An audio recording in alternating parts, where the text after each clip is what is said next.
A lovely good morning and welcome to the Thursday edition of Camnet TV Breakfast Show, where we urge you, the viewer out there, to rise and thrive this particular morning. My name is Joe Smarter, and of course, Chanda Mwango joins me on set. Good morning, Chanda. Good morning. How are you doing, Joe, this morning? I'm good. Good to see you. Good to see you too. It is indeed a beautiful Thursday, almost winding up with the week, and people are looking forward to the weekend. They're saving a bit of some money to spend. We're almost closing. Okay, awesome. Okay, so be rest assured that we have nothing but the best for you. In current affairs, Mr. Lioka will be coming through. He is the executive director from MadeRap, and also Gaming Association of Zambia Secretary General Mr. Darius Nkamba will also be joining us on set to discuss a number of issues regarding gaming, or gambling and society. So do stay tuned. We have nothing but the best for you. But for now, like they say, your health matters. We go into the health corner.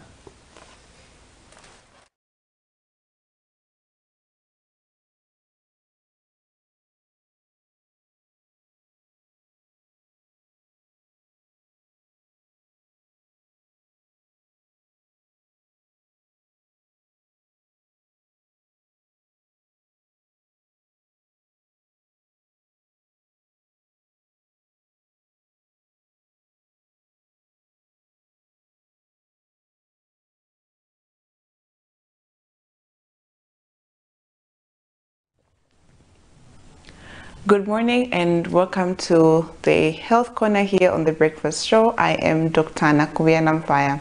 So this week we are talking about pneumonia, and yesterday we talked about some of the signs and symptoms of pneumonia. We say that pneumonia can present with a cough. Patients who have pneumonia could have a cough, they could have fever, or have difficulties in breathing, where they're breathing too fast, and sometimes they would have chest pain as well. So today we'll talk about the diagnosis and treatment of pneumonia. How is it diagnosed in the hospital and how is it treated? So in terms of diagnosis, you'll be told to do a chest x-ray, which is the main thing that you have to do if you have pneumonia. So the chest x-ray will be able to show where the pneumonia is, or where the infection is in the lungs, and it will be able to show the extent of the disease as well.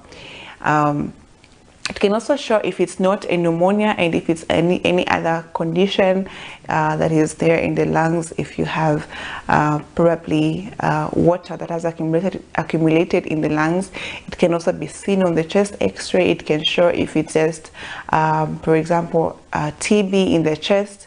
It can be seen on the chest x-ray. So it's important that the chest x-ray is done if you are going to be able to tell if someone has pneumonia.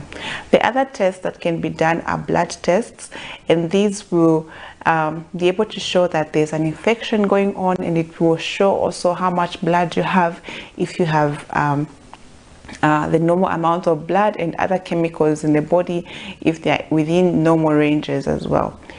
Then the other tests that can be done to confirm pneumonia, or to confirm what type of bacteria is causing the pneumonia, is a test called sputum microscopy culture insensitivity.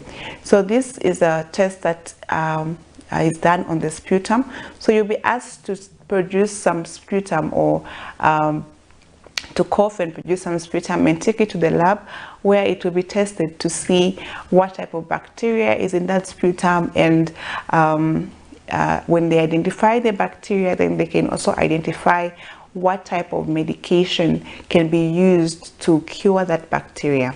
So it's important that you submit a sputum sample to the lab so that we can tell whether it's a bacteria, or if it's not a bacteria, then is it a virus or is it a fungi. So sputum samples are very important, and you need to submit those samples so that we can be able to tell and treat you correctly with the right medication. So talking about treatment, there are different treatments that can be used for pneumonia, and it will depend on whether it's a viral infection or a bacterial infection, or if it's a fungal infection. So it's not all pneumonias that have to be treated with antibiotics. Some pneumonias will need antifungal medications because it's a fungi that is causing the pneumonia.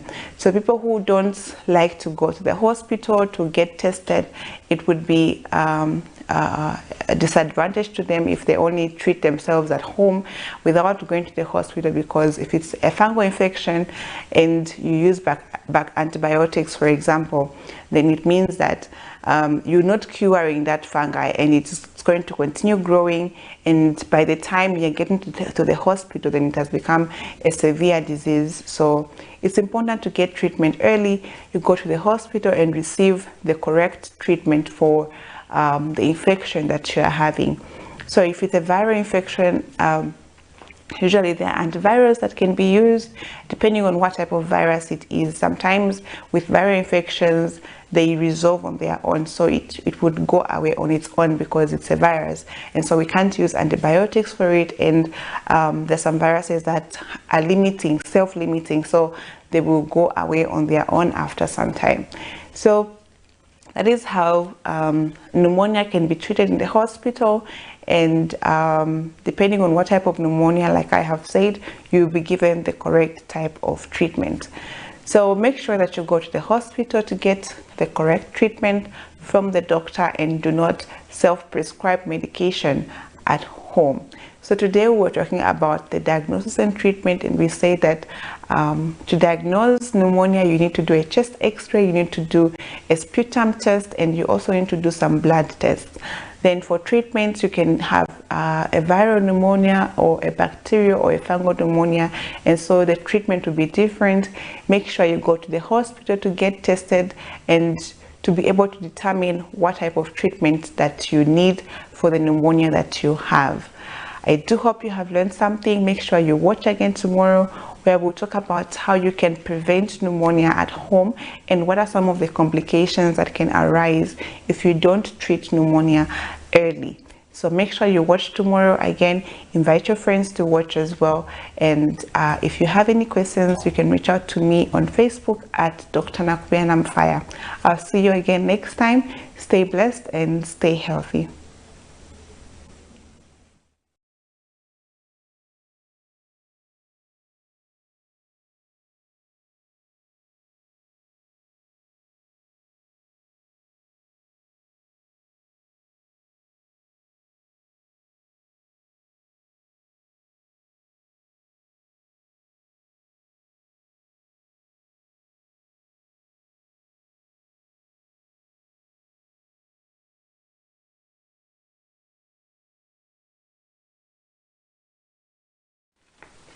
Okay, so that's our resident doctor. They are running us into that particular condition, pneumonia. Now, we hope you learned one or two things from that particular presentation by our resident doctor, Dr. Nakubena. But for now, we get into the money markets and find out how the kwacha is performing against major foreign currencies. Let's go and see. Okay, so today the Great British Pound is buying at 31 kwacha 16 ngwe and selling at 31 kwacha 77 ngwe. The United States dollar is buying at 25 kwacha and selling at 25 kwacha 49 ngwe. The euro is buying at 26 kwacha 62 ngwe and selling at 27 kwacha 40 ngwe. The South African rand is buying at 1 kwacha 32 ngwe and selling at 1 kwacha 34 ngwe. These are your money markets for this particular morning. You can see that the exchange rate is for today, 18th April 2024, at exactly 0714. Now they do vary from bank to bank and from bureau to bureau. Okay, now Chanda, coming to you, yes, you do have the story for us involving a named liquidator. Some of the stories making headlines today, of course, as you have mentioned, it's from Bilingolungu, okay, former KCM liquidator. And the Zambians for Peace, Unity and Development, ZUPED, has urged government to ensure that the $24 million US forfeited by Bilingolungu is invested in KCM's operations. Zupaid President Ronnie Jerry says it is prudent that the $24 million be taken back to KCM, knowing too well that their mine has been struggling in the recent years. He notes that the $24 million, if taken back where it was taken, it will cushion the operational challenges that KCM is going through. As of the money that was recovered from KCM, we are of the view that this money could be channeled back to KCM to help with payment of the creditors at KCM. We know that KCM is struggling with credits, and at the moment they are over and above somewhere around $2 billion in terms of owing suppliers, contractors, and others. So we feel that that money, the $24 million, if taken back to where it was gotten, it will help cushion on the operational challenges that KCM is going through. We know that there is a creditors scheme of arrangement calling on all creditors to sit down and arrange as to how they are going to be paid, I think somewhere in May. We feel that that money could also help in paying out some of the people that are owed monies from KCM. We also want to take this opportunity to commend government for continuing to recover resources from suspected proceeds of crime. That is one of the stories making headlines today. Of course, we are seeing that former KCM liquidator Milingolungu forfeited the $24 million to the state, and of course that is one of the reactions that we are getting this morning. Zupaid asking the government to put back that money into KCM operations. Joe, what do you make of that call by Zupaid? I think it's an okay call. Not a good call, but it's an okay call. I don't think, for me, I don't think it's going to be wise for government to get the same money that somebody has forfeited and reinvest it into KCM. But I do have questions though. Before the forfeiture was done, number one, how much exactly did Milingolungu get from KCM? What fraction of the money Milingolungu stole is the 24 million United States dollars? What if he got 500 million United States dollars and gave government 24 million? You know what I mean? So how much of the money that you got altogether was the fraction, the 24 million United States dollars that you gave back? Number two, this latest two-way justice system where people in their cases are forced to pay back the monies by government. For me, I think people need to see jail time. People need to see jail time. I think it's one of those ways where somebody forfeits a property to the state or monies to the state. I think for me, it's an admission that yes, there has been wrongdoing, and we need to see people that are upholding the law. That's the first thing. It doesn't matter whether nepotism is involved, whether he is a former colleague, or whether you are colleagues or you are related or whatever that is. We need to see that the law is followed to the letter and people are brought to book. And also, number three, did the government, through its investigative wings, bother to establish Milingolungu's worth, before becoming liquidator, and how much he amassed after becoming liquidator? Did he declare his assets before being appointed? So we need to know how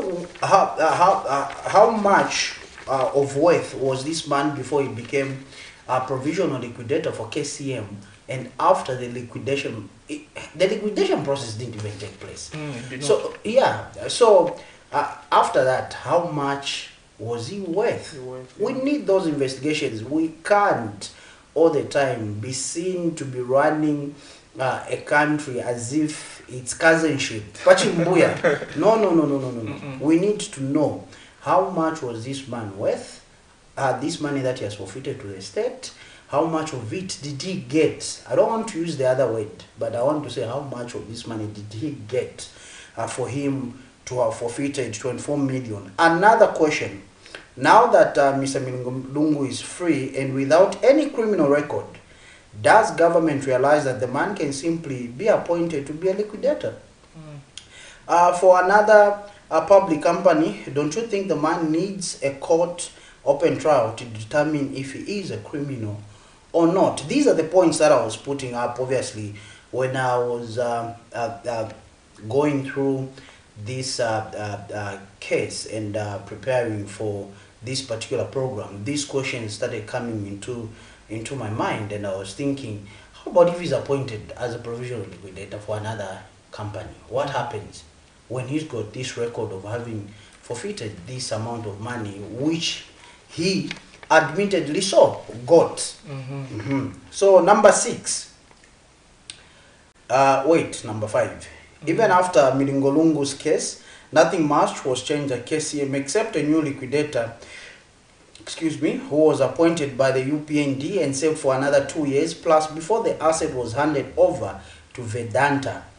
Don't you think there is need to check the current liquidator so that we compare the two in case they are all or in case they all like to dip fingers into public funds or funds that are for us not to keep the further occurrence of this. Exactly. So number 6, Chanda, when the Milingolungu case took off in 2022, he named some senior state house officials and alleged that they had a special agreement to guarantee his immunity. You remember that? I do recall that one. Yes. Could it be that this settlement has been delved into to protect high-profile officials who would otherwise be mentioned in an open court trial arrangement, because Mr. Milingolungu clearly stated that he had video footage of his meetings when they assured him immunity? You remember that incident? I do. The Zambian public might forget. They can be excused for that. But it's on record. Media, it's on record. It's on record. The And media us, does the media, not forget. we do not forget. We are reminding those charged with the responsibility of making sure that perpetrators of corruption are brought to book. Number 7, we remember very well about the alleged bank balances of $60 million that Mr. Milingolungu had in several banks within Zambia. Where could this money be now? And where could this money be now that we have ended up with 24 million United States dollars? And finally, don't you think Mr. Lungu's case is a very good reference point to officials who today hold public office to declare their assets? Before we leave it open, they will simply say that they have the money already, and yet they could be pulling big deals of gold, sugilite, selling mines at night, and other corrupt activities to amass wealth. So these are some of the points that have been put down, obviously, regarding this particular case. We are trying to move on as a country as if nothing has happened. This also, Chanda, is a wake-up call. Yeah, it is indeed a wake-up call. Yes. And those are some really good, valid questions that I need demand answers to these questions. Demand a lot of answers, because this case is a matter of public interest, and indeed the public deserves to know what is going on. True. We need answers, and we can't all move on as if nothing has happened. If that money has been forfeited to a state, what total amount was gotten? And may I make mention that you do not become a thief because you've been caught stealing. You are a thief. That's the reason why you are stealing. So you are a thief first, before prior to stealing. Whatever made you a thief in your childhood or in your background, you are not a thief because you've been caught stealing. You are a thief because you are stealing. Yeah, so you think first before your caught stealing. So let's go to another interesting story, Chanda, where former Chipolo Polo captain Renford Calabar, his condition continues to improve following a weekend road accident in Kafue, which tragically resulted in the death of Charlene Mumba, age 28. Now, according to University Teaching Hospital Public Relations Officer Nzeva Chanda, Calabar is now able to recognize those around him when he opens his eyes, a significant improvement since his admission to the hospital. Ms. Chanda, however, discloses that doctors have not yet recommended his evacuation, urging the public to keep him in their prayers. We do have a clip. We'll be right back. The past few days have been emotional for some soccer fans in the country, as others have turned to the Lord's healing through prayer after former Chipolo Polo and TP Mazembe captain Renford Calabar was involved in a road traffic accident in Kafue. Wednesday, 17th April 2024, marks exactly 5 days since the former Chipolo Polo captain was hospitalized at the University Teaching Hospital, UTH, under the intensive care unit in Lusaka, receiving treatment. Giving the latest update Wednesday, Hospital Public Relations Officer Nzeva Chanda confirms the improvement of the health of the ex-footballer, explaining that Calabar's condition remains stable and steadily improving as medical professionals at the hospital remain committed and dedicated to providing him with the required treatment for continuous improvement. Ms. Chanda indicates that the Zambian football legend can now recognize who is by his side once he opens his eyes, which was not the case when he was first brought to the facility on Saturday. Today, he's improved very well. He's stable and he keeps on improving by the day. Maybe I can take you back to the time that he came on Saturday. On Saturday he was very bad, and then he kept on stabilizing. He was critical, but he was stable, and then now he's stable and he's improving. And as I can say today, as I can report to you, is that he's really improving. He can open his eyes, and he's able now even to know who's by his side when he's awake. So those are good improvements. The hospital spokesperson also explains that currently no recommendations have been put forth by the doctors to evacuate the former sportsman, and advise the public to continue praying. As at now, we cannot say anything because the doctors are the ones that will determine if we have to evacuate him or not. If he has to stay here, or maybe they need any other attention in terms of medication or treatment, it is the doctors that will tell us what to do. But for now, he's here and he's improving. What I can tell people now, you know, Zambia is a Christian nation, and when you're a Christian, the only confidence that you have is God. So as much as the doctors and the physicians are doing what they are doing, we also need to pray. Because if there's a man to pray, there's a God to answer. All of us, as we are panicking and thinking that what is going to happen, I can assure you that he's stabilizing by the day and he's improving. What we need to do is to pray for him. Let's pray for him. Let's pray for the family. Let's pray that... The former Chipolo Polo captain, Renford Calabar, was involved in a road traffic accident last Saturday, 13th April 2024. Soccer star Calabar captured the hearts of many during his contributions to the lifting of the 2012 Africa Cup of Nations. Nelson Zulu for Camnet News, Lusaka.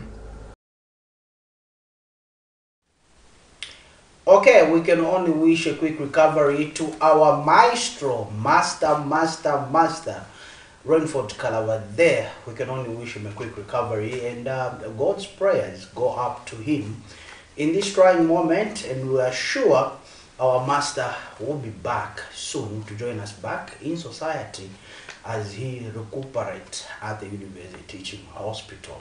Chanda, we do have a story. One of the stories again is yesterday we did see confusion erupt at the Constitutional Court Wednesday morning after the case challenging former President Edgar Lungu's eligibility for future elections brought by a youth advocate was adjourned. Some upset students began shouting derogatory remarks at Mr. Lungu, prompting some PF cadres including Peter Kashala to react. However, former President Lungu questioned why the students were outside the Constitutional Court grounds instead of focusing on their studies. Earlier, the court had adjourned the case until June 2024 after noticing that some documents submitted by Mr. Lungu's legal team had a smaller font size, making it difficult for the judges to read. In this matter, Michero Chizombe wants the court to declare that Mr. Lungu's participation in the August 2021 presidential elections was unconstitutional. We've got a clip for this particular story. The Constitutional Court ground was Wednesday morning, 17th April 2024, a hive of activities as students from the University of Zambia and Evelyn Horn College grouped in a show of solidarity to National Council of Student Unions NACOSU chairperson Mijelo Chizombe, who is challenging the eligibility of former President Edgar Lungu to contest the 2021 and future elections. However, the Constitutional Court adjourned the matter to June on account that some documents filed by Mr. Lungu's lawyers had smaller fonts, which made it difficult for judges to read. This was after the matter came up for hearing of preliminary issues Wednesday before Constitutional Court judges Margaret Munalula, Arnold Shilimi, Palan Mulonda, Anis Itali, Mugen Mulenga, Martin Msaluke, Matthew Chusunka, Jude Mlongoti, Madford Mwandenga, Maria Kawimbi, and Kenneth Mulife. According to Chizombe's lawyer, Michael Mono, Mr. Lungu's lawyers filed a defective record of motion as it lacked some documents such as the petition, and this led to the adjournment to June to allow the defense lawyers to rectify the defects on the record of motion. It pointed out that the record of motion, which was filed by Edgar Lungu and his lawyers, is defective. It is defective to the extent that it is lacking or missing important documents such as the petition that should be included in the record of motion. That being the case, the court could not proceed to hear the preliminary issues owing to those defects. The other issue that the court raised is that some of the documents that Edgar Lungu's lawyers have filed are in a type of font that makes it difficult for some of the judges to read. It's not clearly legible. But defense lawyer Makebi Zulu says Mr. Lungu will raise preliminary issues to dismiss the matter as it has been adjudicated upon 4 times now. Because of issues to do with load shedding and all, so we're not able to see the font size. Our font size was rather small, and they've asked us to amend to have a bigger font size so that they're able to read. In this matter, Mijelo Chizombe also cites the Electoral Commission of Zambia and Attorney General Molilo Kabesha as respondents and wants the court to declare that Mr. Lungu's participation in the August 2021 presidential election was unconstitutional. Meanwhile, shortly after the matter was heard, some angry students started shouting disparaging remarks at Mr. Lungu with t-shirts branded "No Third Term" for father of corruption, an action which provoked some PF cadres, among them Peter Kashala, who was picked by police for allegedly assaulting a female UNZA student.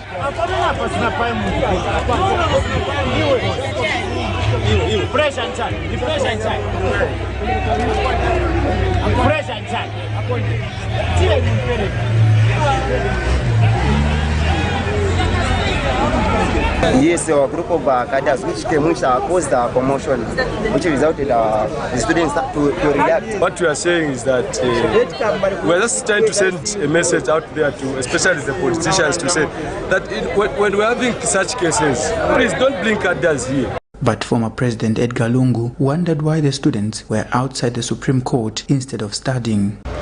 So the students, yes. They're supposed to be studying. What are they doing here? They come to support you, Excellency. Until then, one questions what will happen next, as the matter has been heard before prior to the elections in 2021. Nelson Zulu for Camnet News, Lusaka.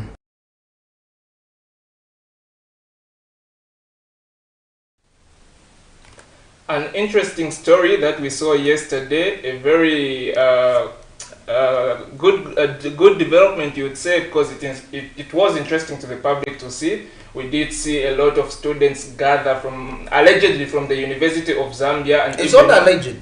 They were from the University of Zambia and from Evelyn Horn. Okay. They had buses that came through, which were written clearly, marked clearly, Evelyn Horn and University of Zambia. I could see that student there asking to say politicians shouldn't bring cadres, but I'm asking him a question. You are a student. You don't belong at the high court. You belong in class to study so that you become a responsible student, a responsible leader tomorrow. Unlike going because you've been persuaded by the same politicians you're condemning. You've been persuaded by the same politicians to go and cause commotion at the court premises. I think youths, in as much as they keep on saying, we are the future, we are the future, we're not the future of tomorrow, but we are the future of today, we are the leaders of today rather, not the leaders of tomorrow. I think it's very disappointing to see that even when you're at university level doing tertiary education, you can still be used as an intellectual to begin to be a political tool. That's a former head of state. Regardless of whatever he might have done, regardless of whatever allegations might be leveled against him, his family, his ministers or former colleagues, at the end of the day, he ruled Zambia for 7 years. And I think it's only right for each and every Zambian to accord him the respect that he deserves. He is the only surviving former head of state that we have. And if we continue this trend of listening to politicians, of addressing our elders in public, of insulting our elders in public, of disrespecting our elders in public, it won't take us anywhere. Chanda, you do remember that whatever measure you use against your friend, it will be used against you, well shaken, pressed down with good measure. So we should be able to be very careful as young people not to be used as tools of violence, especially if you consider yourself an intellectual. Now, there has been a reaction from the Socialist Party National Youth Spokesperson, Stanley Mubata, who has urged the government to desist from allegedly mobilizing students to protest former Republican President Edgar Lungu's eligibility in the 2021 elections, as witnessed yesterday at the High Court in Lusaka. We do have a clip. Let's go on this particular clip. We'll be right back.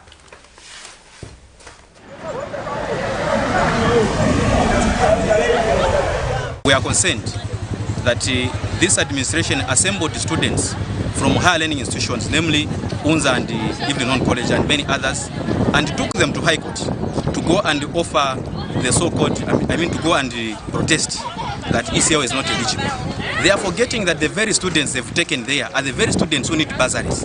We have a situation here at Evelyn College where 3/4 of the first years have been denied bursaries by this government. Instead of taking them to High Court, they should take them to the Minister of Higher Education and give them solutions, and that solution is giving them bursaries. You cannot be a government that is there to use and abuse students. Your sons and daughters are using taxpayers' money and they are learning abroad. Sons and daughters of the poor, you want to subject them to inimical, undertakings, to useless undertakings. It is not fair, it is not correct, and it cannot be correct no matter how you see it. So we are saying, stop failing students like you are failing goats to Kasumbalesa. Stop misbehaving and empower these students. The empowerment that you need to do is to give them bursaries. So we as Socialist Party, we condemn. You saw that already there was violence there and one individual was attacked. It is because of the recklessness of the UPND leadership, and this must come to an end.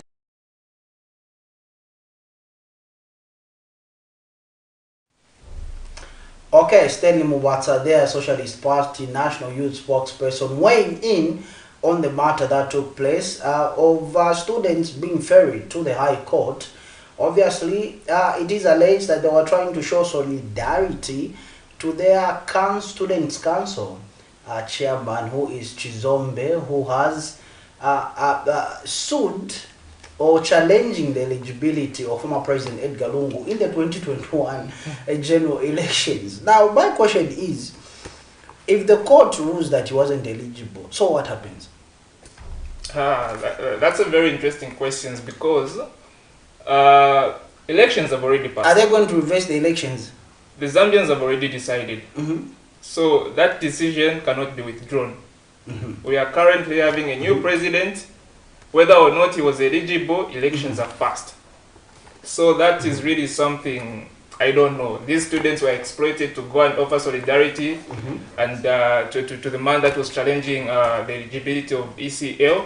And of course, we are seeing that we are getting reactions from SP, National Youth Spokesperson, condemning the act, stating that instead of the UPND allegedly mobilizing these students, they should instead consider granting them the much needed bursaries so that they actually undertake their academic aspirations.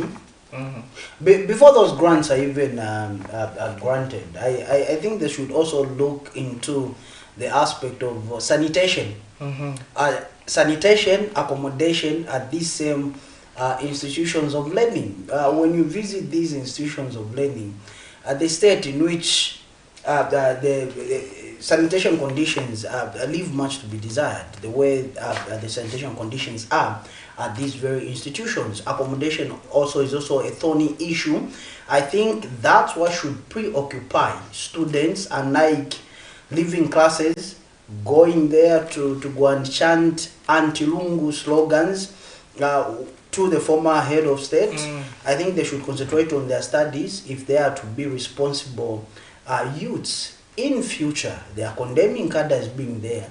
What are they doing themselves? Leaving your books just to go to the High Court and do what? They are the same people exhibiting the characteristics of a cadre by trying to challenge ECL's eligibility at the Constitutional Court. Meanwhile, they should be in class, making sure that they are studying, they are doing everything they can to make sure that they become better students in society. Exactly. Okay, but for now, we are preparing to have our guest on set, and you do have a story, Chandra. Yes, one of the stories making headlines this morning again is some Lusaka residents have called on the Lusaka City Council to swiftly remove gambling machines from the communities as they pose a threat to children who are fond of using them. In an interview with one of the residents, Vincent Mwanza expressed worry that gambling is leading the majority of children into theft and addiction. Meanwhile, another resident, Memory Zulu, attributed the increase in child gambling to economic hardships, pushing them to seek money from the machines. On April 15, 2024, the Lusaka City Council urged gambling machine owners, especially bonanzas, to relocate them immediately to designated areas inaccessible to children. We've got a report for this particular story. Let's take a look at it. The Lusaka City Council on Monday this week called upon all owners of gambling machines, particularly bonanzas, to with immediate effect remove the machines and find specific places to turn into gambling establishments which will not be accessible to children. This is after deep concerns were raised at the rate at which underage children are patronizing and taking part in gambling activities and has resulted in some learners absconding from school. The council urged stakeholders to work together in safeguarding the welfare of children in communities and promote a safe and healthy environment for all residents of Lusaka. A check by Camnet News in one of the peri-urban areas of Lusaka found that some shops have strategically put these machines in areas frequented by children. Camnet spoke to members of the public who are calling for the complete removal of bonanza machines from compounds. Vincent Mwanza, a parent, says the machines are the leading cause to the increase of junkies in society as gambling drives people to stealing. Fighting for coins to come and do the same thing. So most of the parents in houses, in the same households, they are complaining over the same issue. So the bonanzas, this is not a good business. To more the young people like 14 and below. Because they are casinos. They are okay to big people like me, but us who are big, we are not doing it. Because we know what we are doing. Most of them are these small children who are getting involved in it, grade 1 to grade 7. Yes.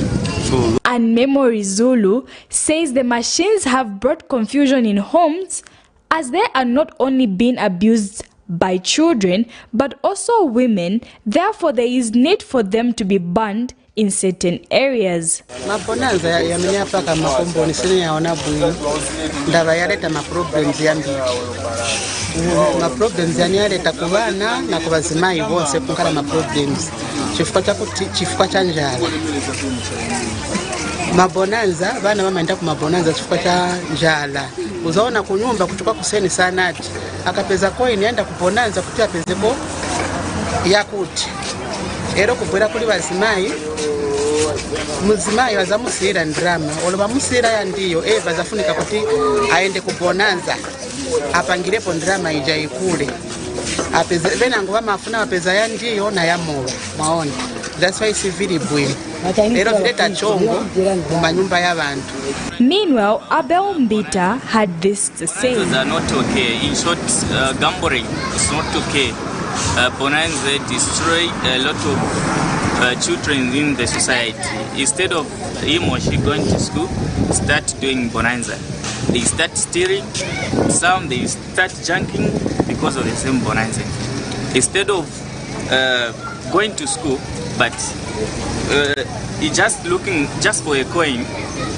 Akachaya bonanza and so in short, bonanza is not good in our society. It might be a lucrative business to the owners of the gambling machines operating in townships, but its effects on school-going children are detrimental and put the country's future at stake. Pupils end up spending too much time at these casinos or shops and miss their classes. As gambling intensifies, class attendance keeps dropping. Even though the child might be physically present, they are constantly not in class. Cherish Sibote for Camnet News, Lusaka.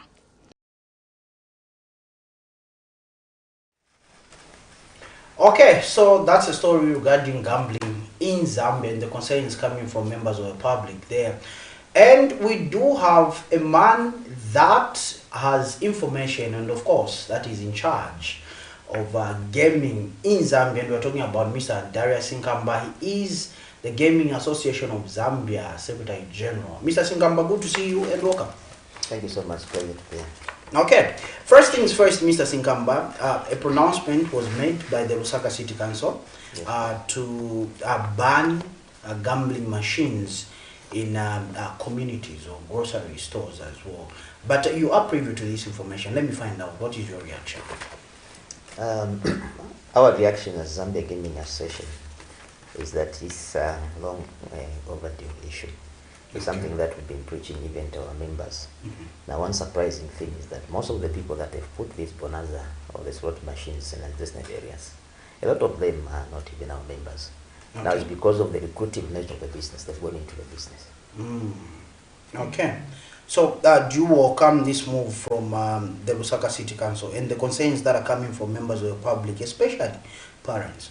Okay. First thing first. The move taken by the policymakers, Lusaka City Council, is a welcome move. Okay? And that is going to bring sanity to the industry. On the other aspect, in terms of the merits, I know there's been outcry from the public to say these things have destroyed homes, children, even the mothers and the like.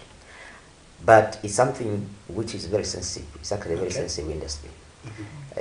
Like they have always said, you know, government being the major employer cannot manage to absorb all the people into the formal sector. So this gambling and betting business is another sector that has also created employment and a source of earning for certain families. Okay. Chanda? I heard you mention of some of these members not being part of your association. And so what measures are you putting in place that such machines are taken out of the public, especially that they are placed in undesignated places that are compromising the morals of children that are exposed to such vices? Okay. Let me take also this opportunity just to bring something to the public. The pronouncement from the Lusaka City Council also has come in line when the regulator also called on us as a beginning of session to have a serious meeting. So we had a meeting on the 5th of April at head office, Ministry of Finance and National Planning. And we met the committee that is in charge of granting the license for this gambling business. So they've revised the guideline and also requirement for somebody to venture into the gambling business. Whereby because, like the way I said, the nature of the business, where somebody can easily make quick money. It's lucrative. Lucrative, yes. Anyone can just go into it. Now things have changed. In short, I'm saying the animal has changed. Okay. So for any person to go into the gambling and betting business, has to normalize the business, has to have formal documents. Yeah, I mean commercial interest, things like has to register the business with background first. Okay? And only companies will be recognized by the regulator, which is Minister of Finance, will be granted what we call the bookmaker's license for them to operate into the business. And this exercise has also gone to us as Zambia Gaming Association now to sensitize our members. So we are on a country-wide tour to speak to our members and to make them formalize the business. If anyone goes into that business without those necessary documentation, he risks being arrested. If the situation is worse, even being jailed. Or if somebody who's got a license already but has not followed those laid down procedures, also maybe put in designated areas like the outright from the public, like in shops, maybe near hospital or near places of worship, the license being a risk to be revoked. Okay, talking about the license, I want to find out how does one obtain a license, because we have seen these gaming machines, Mr. Sinkamba, in grocery stores in these communities, and that clip that came through from one of the communities, you'd find that children are the ones that even frequent these grocery stores to play what they commonly call bonanza, those vending machines. But let me find out, how does one obtain a license? Okay. The first stage, like the way I've said now, one has to get documentation from PACRA. Okay. Once PACRA approved, then they are issued with certificate of incorporation, share capital certificate. Then from there is a system automated identification number in terms of ZRA purpose for administration, which goes to that person. So that also ZRA come in the picture. Because what has happened is that also ZRA is getting in, again, in terms of revenue from the business. There is a tax code, presumptive tax, that anyone doing that business is supposed to pay, and it's 500 per each machine. Okay? So once they formalize their documents, they do a company profile. Now this time, the regulators said also they have to do a business projection plan. How will be their sales? How will be the cost of doing business? Cost of business, I'm trying to talk about what are the operating costs. Okay? Yes. So once they've done that, now they present to the ministry, and the ministry has got a committee, technical people who look into that, then grant them. So once they grant them the license doesn't come automatically. They give them what we call approval letter, which will state the fees to be paid. Now, interesting on the fees, there are two categories of fees. Okay. There is a fees that we go for bigger institution and the one for small institution. For bigger institution, it's about 175,000, and for small institution, it's about 100,000. A breakdown of 75 for the certificate, 25 for inspection. Now, there is a bit of some ambiguity in terms of classification of which is a bigger institution and which is a small institution. And this is something that I raised on 5th of April to say I think the people at the control board at finance have to present back to Parliament to make classification of the bigger and small institution. Because bigger institution, what we were saying, will be classified by the way you've done your business plan, the figures that you've stated. Okay. So, if that thing is not properly cleared, people could be hiding certain figures just to qualify into the small institution, because the more they qualify into the small institution, the lesser they pay to the government. Now, also that worked on its advantage of the government. You get a point? Okay. So it's something that the law, the regulators are working on it. Okay. And my other question is, these measures that have been put in place, Mr. Sinkamba, are they not going to deter an upcoming entrepreneur who wants to just have maybe 5 bonanzas, like they call them, those vending machines, 5 of them to be put in this setup or this particular shop? Looking at the fees, the licensing fees and the inspection fees of 100,000, are they not going to deter startups? Would be entrepreneurs? There is a possibility for that outcome. But again, also you should look at on a positive side. Okay? On a positive side, in the sense that any market, any sector needs to be protected. Okay?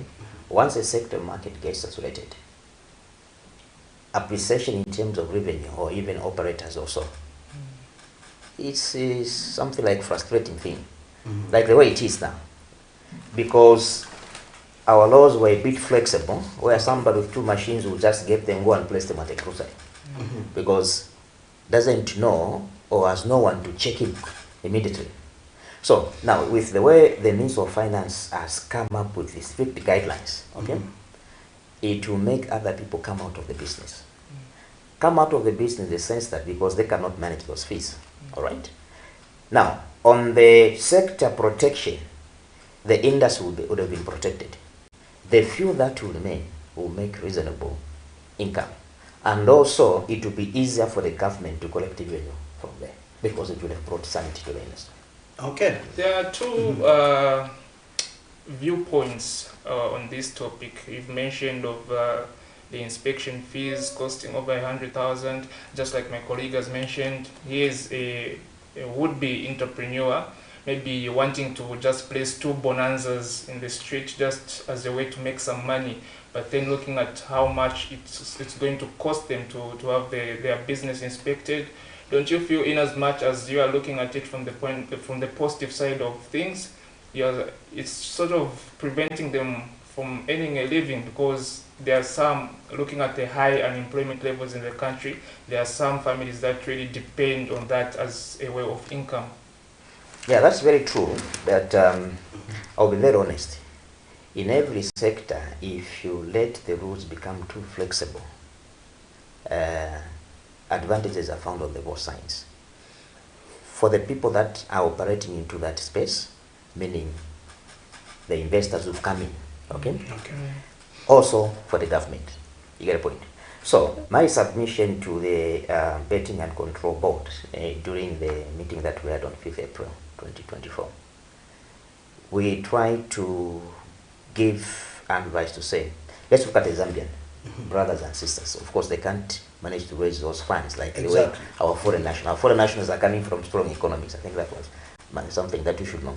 Sometimes maybe they are backed by certain financial markets, things that they have. Okay, so we propose to say, for Zambians, why don't we group them maybe in 3 or 4? Okay, they form a company at Pakla, may become shareholders and directors. Then they do a contribution of that 75,000, so that the financial burden, the financial obligation is not too big. And I think the authority got it, and I think there's something that they're looking into it. Okay, let's look at the location. LCC says they've banned vending machines in, or gaming machines as it were, in grocery stores in these communities. Let's look at the location. Why should one locate their machines? Where should they place them? Why should they place them? No, where should they place them? Okay. Because we have seen these in communities like Kanyama, Kalingalinga, Mandevu. Just when you go by the market, these bonanza machines are there. Where should they be placed, Mr. Sikamba? Okay. The proper places where these machines are supposed to be placed are areas which are not accessible to children below the age of 18. Okay? And mostly, the standard practice in some of these prayers, we've encouraged them to put them in the bars. Okay? Because for somebody to operate a bar, I think that those regulations to say you should not allow another person below the age of 18. Yes. Okay? Now, you know, you are dealing with people who are business minded. Okay? Because of the past flexibility of the regulation, they found it easier to place the shops. Because a parent can send a child to go and buy bread. All right? The child goes to buy bread, comes with a change of 2 kwacha. There's a bonanza placed by the corner. And these are coins. Coins. The child tries to play. Before he or her realizes, from a 2 kwacha should have earned about a 30 kwacha. Okay? So that becomes a norm. Okay, you find that even that child will be forcing the mother to say, are you not sending me to go and buy bread? Not knowing the parent to say, this is what is happening. The hidden agenda. It's making profit. Yes. So even business operators, they find it easier to say, let's go into this understanding. And it will be very interesting to bring to the public that they go also into some understanding with the owners of the shop. Okay. Where for every sales they get, there's a commission that they're paid. Oh. Exactly. So the owner of the shop also will be benefiting. It's a heading for him. Okay, fantastic.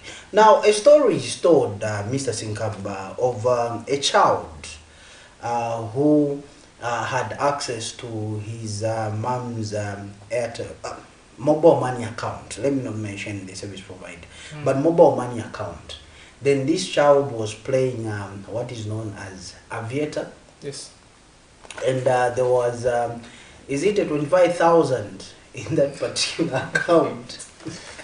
The child, when the mother checked, only a 4,000 was remaining, 4,500 was remaining. The plane had already taken up everything. So when it comes to that, are we also looking into that, Mr. Sinkamba? Yes, we are doing some research in that area, and I think we had a brief chat with a great finance, or say there's some keen interest where we would want to see how best we can control that. Their proposal in that meeting was that they would want to digitalize everything of that type of nature. But again, when you look at that issue of the child who must have access from whichever the service provider was, it goes with parental guidance, meaning to say the child was given the access code, yes, by whether the father or the mother. So when the public started blaming Zambia Gaming Association to say you're not sensitizing people on these things, my argument, which I've given, I think I even appeared on ZNBC, I think about a month ago. Okay. I gave an example to say, if, say, you've got a bank account, say with Stanbic or Stanchart or APSA, then you give your PIN to your child to go and access some funds. Okay? Then here is a rainy day, the child realizes to say, mom has gone somewhere, let me also access the card, maybe do my personal issues. Find that there is a 20,000, or maybe the similar figure that was in the public domain, 24,000 or 25, accesses the 20,000, goes and does something. I think it would be very unfair to blame the financial market or financial institution, to go and blame Stanbic Bank or APSA to say, why did you produce the ATMs? So it goes to parental guidance. Why did you give the PIN code to a child? Yes. Okay. And we are focusing on little children, but this problem really does not really affect them alone. We've got some people who are older who fall prey to this. Some of those people I'm talking about are students with the prevalent Aviator. We've seen quite a number of students fall prey. Here is a student given tuition fee money, a 9,000, but then they realize that they need some other monies to fund their other activities. So instead of paying that tuition fee to the school, they go and place it on the Aviator, and before they realize, everything is gone. So yes, are there plans to sort of begin to regulate who can play that game, to identify what they do, if they are students or if they are... Hello, do you have a caller? Hello? Okay, Chanda, you may continue. We lost our call. Yes, are there plans to sort of regulate who plays these games? Yeah, that is something which is in the pipeline. Like the way I've already said, the gambling and betting business is, especially when we talk about the slot machines and this Aviator thing, sport betting is new on the Zambian market. Okay, so the regulators are trying to tap into the international standard of how it's being regulated with other countries, like Kenya, Tanzania, Rwanda, things of that nature. Now, at the same platform, Zambia, in these countries that I've mentioned, is the cheapest nation where you can easily access the gambling and betting license. Okay. Yes. These other countries, you have to pay it through your nose to get it. It's expensive. It's expensive. No Why wonder is Zambia the cheapest? Is it because... It's a new market. We are beginning to study it. That's why even when you hear the public outcry to call for the ban or completely remove this gambling business from the economy, it's very difficult. Because also, government is trying to raise something. Because those taxes that are paid, they go to the national treasury, and the funds are used for social sector development in different sectors, whether it's the education, health, and things of that nature. And also Zambia Revenue Authority, 5 years ago, did not even know about this gambling and betting business in the slot machines. But when we went to have a chat with the executive management at ZRA, we told them there is this sector where you can tap some money. And they've put it into law now. That's why they are paying these bonus machines. They're paying 500 kwacha every month. And ZRA is getting something. Okay. Mr. Sinkamba, your last words to the parents, the children, and the general public at large from the Gaming Association of Zambia. What are your last words? My last remarks from Zambia Gaming Association to say, we've come up with a strategic plan, and in a few days we'll be seeing strong enforcement to control these buys. And all what we are saying is that also it's a two-way forward. There must be parental guidance from the parents, okay? And also for the operators of this business, I think they've read the warning. It's the warning that we've been telling them even before. It has come from policymaker. These things are not supposed to be placed in groceries or designated areas. So if somebody would want to find a way, the way they can do these things, you know, they can do a separate construction, okay, or site, where that area is just restricted for the gambling and betting business. And they have to observe those guidance that has been issued by the regulators. Okay. Mr. Sinkamba, thank you so much for coming through and obviously enlightening us about the gaming industry in Zambia. Thank you so much. Thanks. Okay. So there you have viewers. That was Mr. Darius Sinkamba. He is Gaming Association of Zambia Secretary General, coming through obviously to discuss gambling in Zambia. We go on this particular story where the Zambia Congress of Trade Unions has described the decision by government to take back the National Health Insurance Management Authority, NIMA, to the Ministry of Health as an anomaly. We go on this clip. When we come back, we'll be joined by Mr. Yokalioka Mebrab, Executive Director. Stay tuned. The decision to move the National Health Insurance Management Authority, NIMA, back to the Ministry of Health has sparked mixed reactions from the public and notable stakeholders involved. On the 28th of March 2024, government announced that it had moved NIMA back to the Ministry of Health. The Federation of Free Trade Unions in Zambia welcomed the development following its announcement. NIMA is a solidarity scheme that, includes all the citizens, the general citizenry, regardless of whether they are workers or not, they are in the private sector, they are in the entrepreneurship. NIMA is all inclusive, and to take it as a principle of workers. However, the Zambia Congress of Trade Unions has raised concerns regarding this decision to place the insurance scheme under the Ministry of Health, describing it as an anomaly. In an interview with Camnet News, ZCTU President Blake Mulala says the move could potentially undermine the effective management of the insurance scheme. To the heavily infested, corrupt Ministry of Health, what we need to do currently is the Ministry of Health must work hand in hand with the Ministry of Labor and the trade unions to fight the scourge of theft of drugs. Because the challenge we have in the hospitals, when you go in these hospitals, there are no drugs. We cannot blame NIMA for the absence of drugs in our hospitals. It's a management issue which the Ministry of Health must sort out. The Ministry of Health is not the rightful place to put in NIMA because there will be no transparency.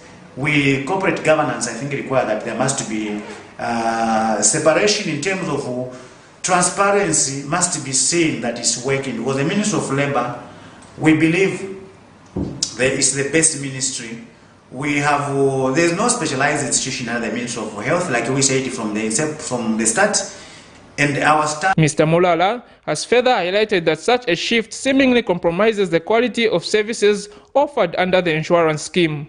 In light of these concerns, ZCTU has further appealed to the government to reconsider its decision and revert NIMA's oversight back to the Ministry of Labor and Social Security. I'm shocked to hear again at the same time, they are also saying, yes, NIMA should be at the Ministry of Health, that's where it's supposed to be. What message are we sending to the workers, our members we represent? If we will be going to say yes all the time, we should have a stance in these issues. I think we have spoken much about NIMA. NIMA is a contributor scheme for the workers. NIMA is a social scheme whose funding mostly employers and workers.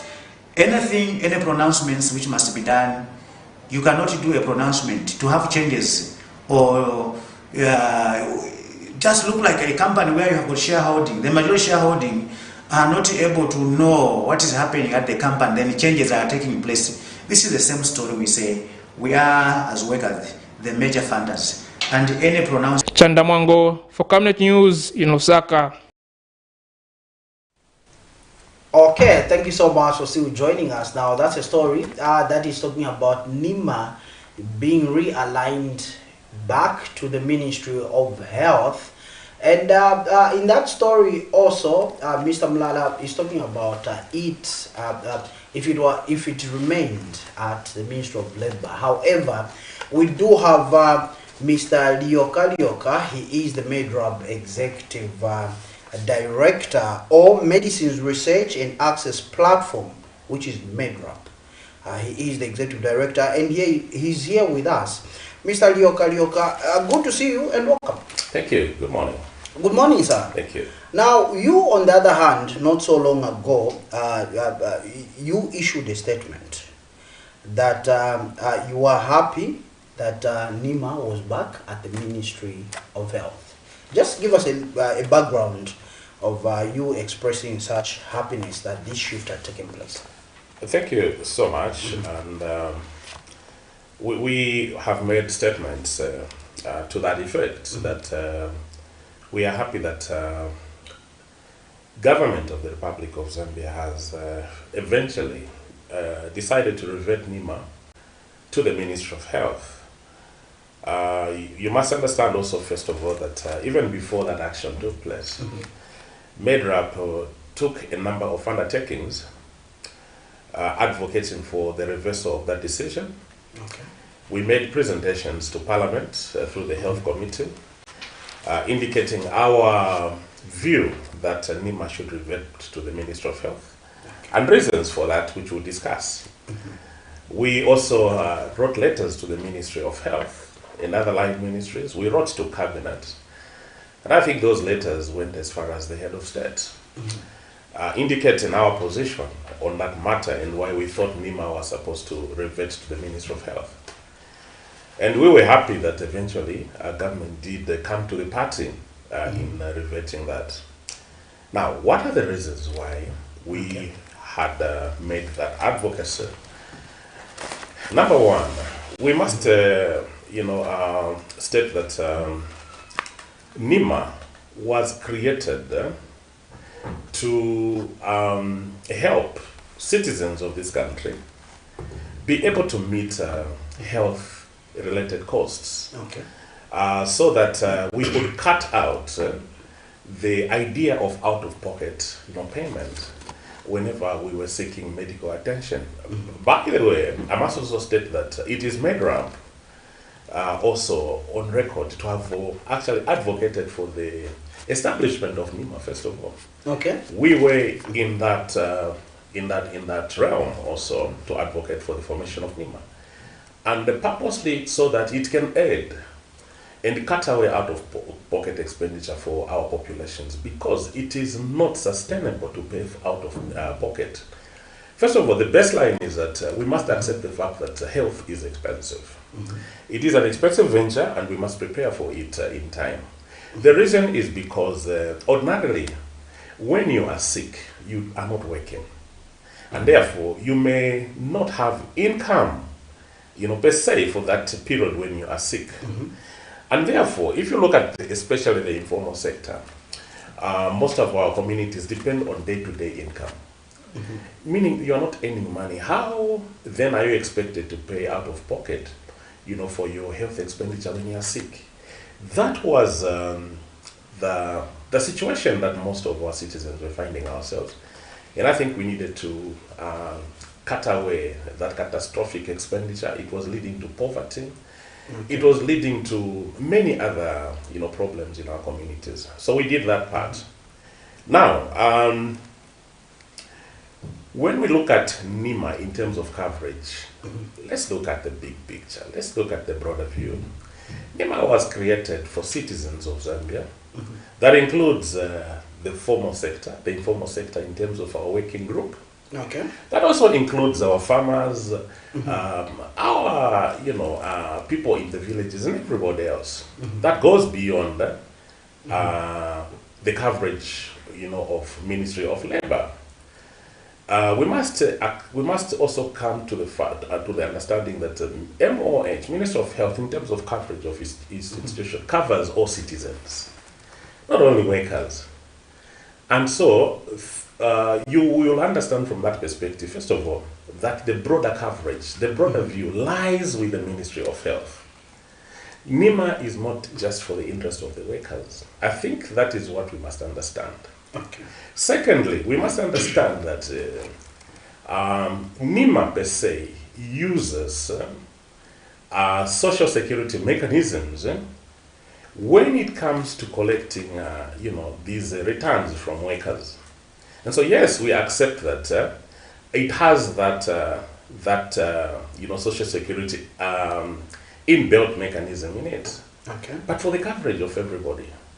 And so, when we say Ministry of Labor alone, we tend to look at the narrow view. Then we eliminate the other section of our community. And also, if you look at the overall mandate of NEMA, it's not social security. Okay. The overall mandate of NEMA is to provide for the health needs of this nation. And also, if you look at what we are proposing as MedRap, NEMA alone cannot do this. It needs to be integrated with other health entities within the Ministry of Health so that it can function optimally.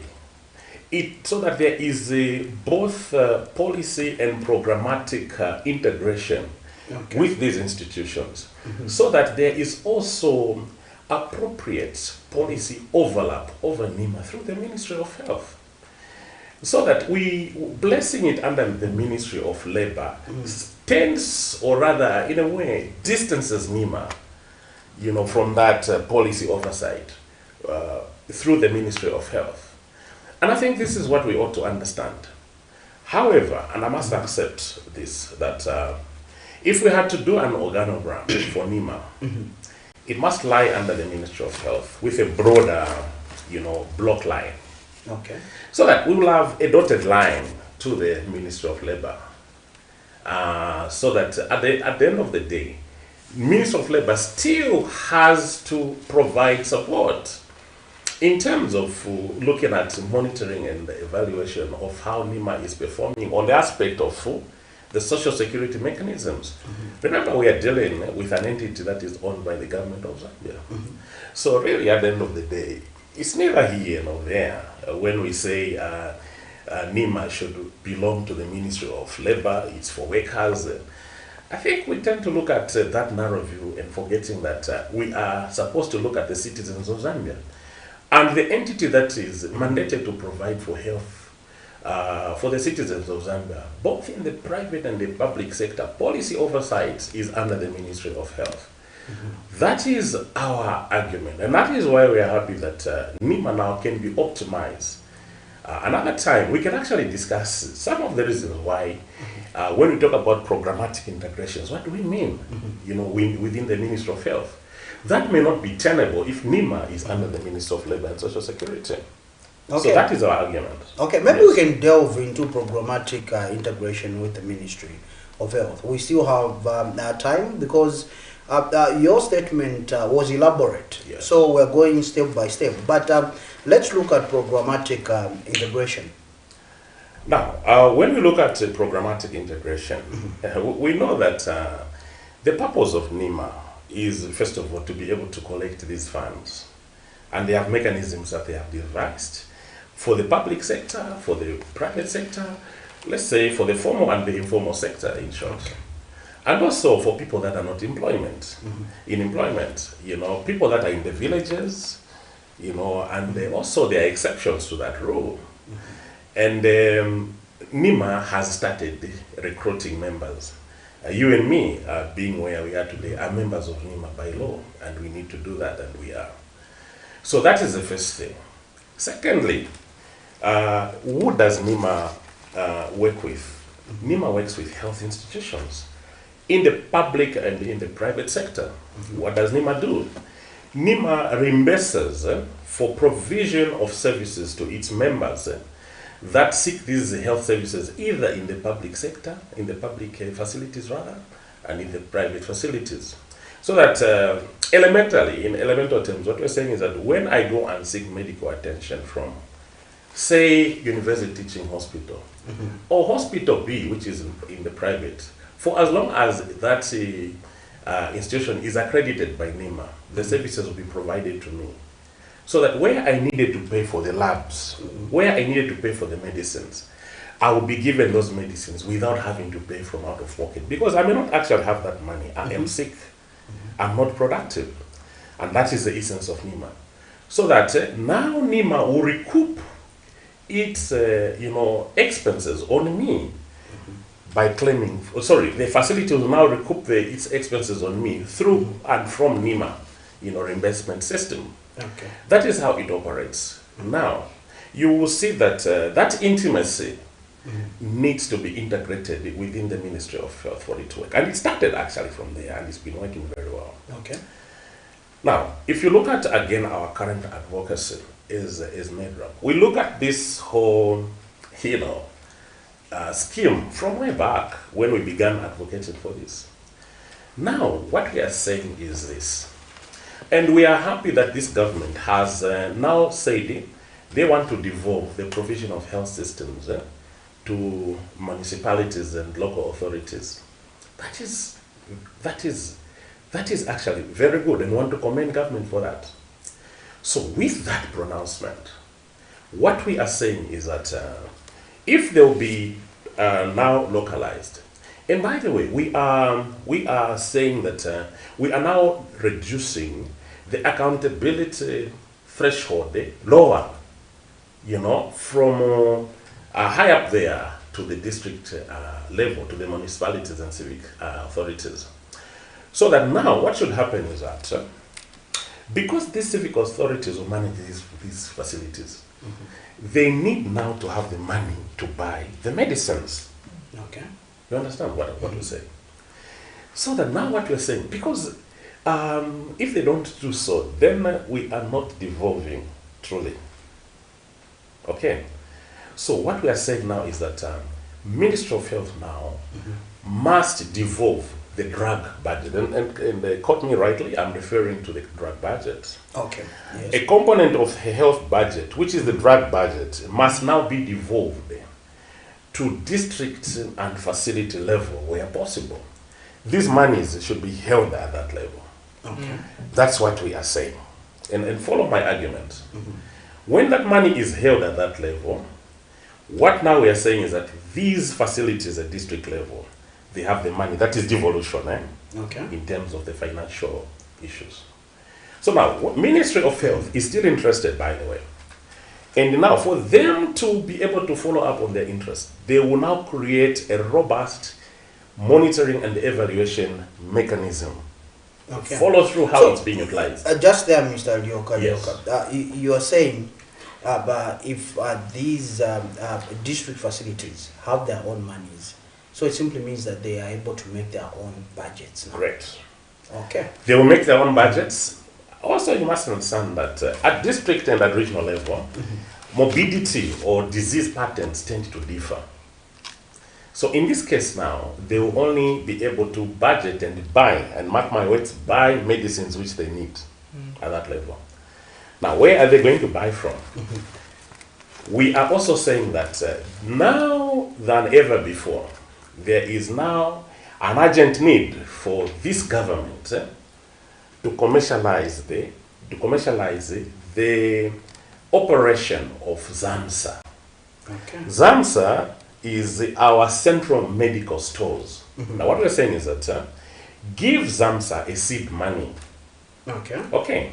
And we're happy that ZAMSA now is basking in that. And they are saying that they have 70% availability of these medicines. I must tell you that at the end of 2022 into 2023, when we measured that ourselves at facility level, it was 34.6%. Okay. So that is actually a quantum leap. And we commend that. We will verify that ourselves in come next year when we do another research to look at availability. But the point I want to make is this. The point I want to make is that when ZAMSA is commercialized, they're given that seed money, they will hold that stock. They will no longer give that medicine to the facilities on a free-to-charge basis. No. So the facilities will have to go. They will have to buy from ZAMSA. They will have to buy from ZAMSA. Because they have their own money. Because they have their own money. So now, look, we are creating a sustainable system here, and at least I think I need to be understood here, so that and we're being very elemental, so that the common person can understand this. Yes. Now, what we are saying is that when ZAMSA comes in as a player into the selling of medicines to facilities, what ZAMSA is going to do is this: they'll use the economies of scale to order these medicines from these jurisdictions, and we must understand that we're importing these medicines. So now, if ZAMSA can buy together, when we talk about economies of scale, we're saying that ZAMSA make links with Botswana, Namibia, Zimbabwe, buy together from manufacturers, influence manufacturer prices downwards. So when they bring in these medicines, and this is possible, I can tell you that. Okay. So when the medicines come in, and this is common sense, medicines will come in at a reduced price. So that ZAMSA now as a wholesaler, what they will do first of all on the market is that they will be competitors with the current players from the private sector. You are going to ask me a question, they are going to kick out the private sector. No, they won't kick out the private sector. Okay. They'll actually give them positive competition, because what is going to happen is that the pricing of medication, as a result of what ZAMSA has done, the equilibrium will do what? Will come down. Because of the competition. Because of the competition. So that now the markup for the private sector will lower, but they will not come out of business. No. They will not come out of business. It will just lower down. But they'll still be able to thrive. What that does is this. If you look at the per capita expenditure for NEMA, what I mean is that how much NEMA spends per patient on average, when that happens, will do what? Will come down. So that in the 50 kwacha where NEMA was spending for one patient, now NEMA will be able to pay for 5 patients. The reason is because the cost of healthcare has gone down. Okay. So that just there now. So that now, when that happens, now you see the relevance of NEMA relating with ZAMSA and the facilities. It can only be done under the Ministry of Health. And this is a program that needs to be followed through. Remember, I talked about the robust M&D program? Yes. So that now the facilities, using the drug money they have, they are coming to buy with their money. ZAMSA will put a small markup on their medicines, so that they are able to reorder, by the way. But it's a public institution, it's not profit making. It will declare a surplus and not a profit. That's the difference. Okay, because it's a public entity. The facilities also will come and buy. When they get that medicine from ZAMSA, for you and me, they'll also add a small markup so that they can allow for reorder purposes. Oh, okay. So that NEMA also has an advantage, because now they can pay less and more patients are covered. So what we'll have done at that level is that we'll have integrated these institutions to provide that kind of a mechanism in terms of healthcare provision. Policy oversight is easier because they are under the Ministry of Health. You know that NEMA now is struggling in terms of registration of members. You agree with me today that number one institution in Zambia in terms of programmatic interpretation or selling or advertising, as you may term it, you see Minister of Health promoting programs, TB, malaria, and all these things. Minister of Health will do it better. Registration of clients for NEMA will be done at facility level through Minister of Health. Okay. Minister of Health is present in the village through what we call health posts. There will be a NEMA. There will also be NEMA agents there to register members, so that coverage can go in. That cannot be under the Ministry of Labor. We have to do it under one house, under one roof. So that there is proper oversight. So that there is proper oversight. Okay. So when we advocate against that, then we become a little bit, I think, irrelevant to the needs of the people of Zambia, broadly. Why then was NIMA placed under the Ministry of Labour and Social Security, having known that it was supposed to be under the Ministry of Health for it to effectively be utilized by the public? You must understand that government, at the end of the day, has stakeholders. Okay. And they will listen to stakeholders. You know that in the previous government, NIMA was under the Ministry of Health. This government, when they came in, they thought NIMA would be best placed under Ministry of Labour. They had a point. They had a good argument. And that was because, per se, NIMA is using social security mechanisms. Yes. And so they were looking broadly at workers. But that was what we're saying, a narrow view. And so now we can observe, I think we're making a mistake here. Let's bring it back. And we gave the same reasons that we are giving you today. And we said, look, take it back to Ministry of Health. There are more reasons in terms of advantages. Why NIMA, how that works and brings advantages, not only for NIMA, but other institutions, as we have expressed. Okay. Because by what I have explained here, ZAMSA now is using what is called a push system to supply facilities with medicines. Now, under the push system, the problem is this. You sometimes supply medicines that may not be needed by those facilities, leading to overstocking and sometimes also understocking. Okay. That's in the push system. Now, this mechanism that we're creating will essentially create what is called a pull system. Because the facilities now will call for the medicines. They will buy them. That they need. That they need. Okay. So, because they are only buying what they need, and they know their consumption, it will lead to, number one, reduced expiries of medicines, reduced overstocking and understocking. Okay? Also accountability, because now they are accountable. Now let me give you a scenario.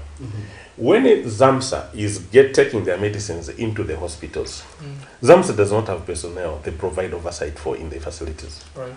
They can't even ask, how is that medicine? They will, but what I'm saying is that they will ask. But now, the pharmacist that is responsible is a Minister of Health employee. He is not reporting to ZAMSA. That creates a gap already. Is that like shooting in the dark, Mr. Dioka? It is, and that is what has created all these problems. And what I'm telling you today, and I know many will argue against our view. What we're saying is that this is called last mile distribution of medicines, which Ministry of Health and ZAMSA have used for decades, is not responding to the needs of our communities. It is a centralized system of distribution of medicines. So if you are saying we devolve and using a centralized system, then what devolution is there? So that's why I'm saying, do away with this. Okay. So essentially, when you create a drug vote at, we'll push it at district and provincial level, you essentially are cutting away, the last mile. And you are going to tell me to say, now, Lioka, how do you think these medicines will go into the facilities in the rural areas? At local level, do you know this government has bought a lot of vehicles, CDF vehicles, the police's vehicles and everything? Really? Those medicines can't carry medicines when they are taking whatever operations are doing in those areas? In fact, if it's a CDF vehicle, it will operate within a constituency. Yes. So that's one of its that argument doesn't arise. We are not utilizing the resources that we have optimally. Are we having a broader perspective over this very important sector, which is health, regarding the procurement and distribution of medicines, Mr. Dioka? Are we having a broader perspective as a nation? No, we don't have. We have not tied all the knots. There are a lot of loose ends. I can tell you that. There is also what is called multiple ordering systems. Okay. Do you know that as we speak now, facilities have a small budget that they also buy at facility level? Then ZAMSA is also ordering and pushing medicines there. At the end of the day, when ZAMSA is bringing the medicines, first of all, they have delayed them, Okay. as the situation would normally be. I mean, we understand the improvement that is there in ZAMSA, but Okay. those teething problems will be there. So in the delay, the facilities will buy. So that when the component from ZAMSA comes in, you have overstocking. They're buying from the private sector. Yes, they are allowed to do so. Okay. So already you can see that that's multiple ordering system. Resource tracking becomes tricky. A lot falls through the cracks and you're not able to track it. Why are you using multiple ordering systems? But why have we allowed this system to continue again, Mr. Because we have embraced a centralized mechanism that is not responding. So now you are creating other mechanisms to support a system that doesn't actually work, deliver for you. Do away with it and create a system that is going to respond. So it's not working? No, it's not working. That's our argument. It doesn't work. So if you go in the devolution system and still embrace that system, you are simply planning for failure of your system. It's not devolved. It is still centralized. So that, you know what we're essentially doing is that we'll be running a mixed system. And already we have that experience. It doesn't deliver for you. It is simply difficult for you to track utilization of resources. Is it by design? Is it deliberate? Because if a system is not responding, you've talked about M&E here, Mr. Lioka, where we do have technocrats that will, like you are a technocrat, that will give obviously and advocate, give advice and advocate to the institutions that be that this is not responding, it's not working. Is it by design or it's deliberate? Because maybe, let's be plain, there are certain individuals that are benefiting from the cracks in the system. Oh yes, you know that this is no longer a secret that this has caused issues even within the Ministry of Health. And I think we have jurisdiction to talk about that. Okay, fantastic. Yeah, so, I mean, in the past you've seen the Swedish funds, then in the previous governments, being diverted, and mostly these funds have to do with drugs. Number two, you know that in the Ministry of Health, there is no, when you look at the health budget, a greater proportion of that goes towards, procurement of medicines and medical supplies. You must understand logically, there's a great component of that. Now, reason with me, Ministry of Health does not have a directorate of pharmaceutical services. Okay. For time immemorial, in this government and in the previous governments, what is it that, and yet you have that proportion of money going towards pharmaceuticals. Who's monitoring that? Who's monitoring that? Pharmaceutical management is a specialized unit. And sooner or later you start having problems. No, there is a problem here. There is, maybe it's the procurement department. Procurement department and things like that. And that's why for us, we started by saying, look, remove the procurement. And again, I can give you evidence when we started to advocate for that. We said, remove the procurement unit from MOH. Okay. Because the people that were getting caught in that net were the big guys. And actually, they are difficult to catch. They are the big fishes. Yeah. They know how to swim. They know how to swim. So we said, look, reduce this, bring this to ZAMSA. And we said, look, if you look at the Zambia Procurement Act, it actually advocates for the fact that the unit of procurement must be as close as possible to the unit of utilization. Okay. Why is it that you are procuring at MOH, utilization is ZAMSA of the facilities? No. Bring it down to ZAMSA. Okay, that's number one. When you do that also, you're reducing the accountability threshold. We have smaller fish there. You guys can breathe fire down there. These guys can't breathe the water to you. It doesn't work. Okay. So now, if there is any problem there, they are easier fish to catch. And we can fry them on the pans very easily. That's what we're talking about. Those are transparent and accountable systems we want to create. Now, why is there resistance? definitely there has been some interest. And we're still advocating that there must be creation. When we say all this, there must be creation of a division for pharmaceutical management within the Ministry of Health. That is important. And any argument against that is simply, an attempt to avert these facts that we're discussing here.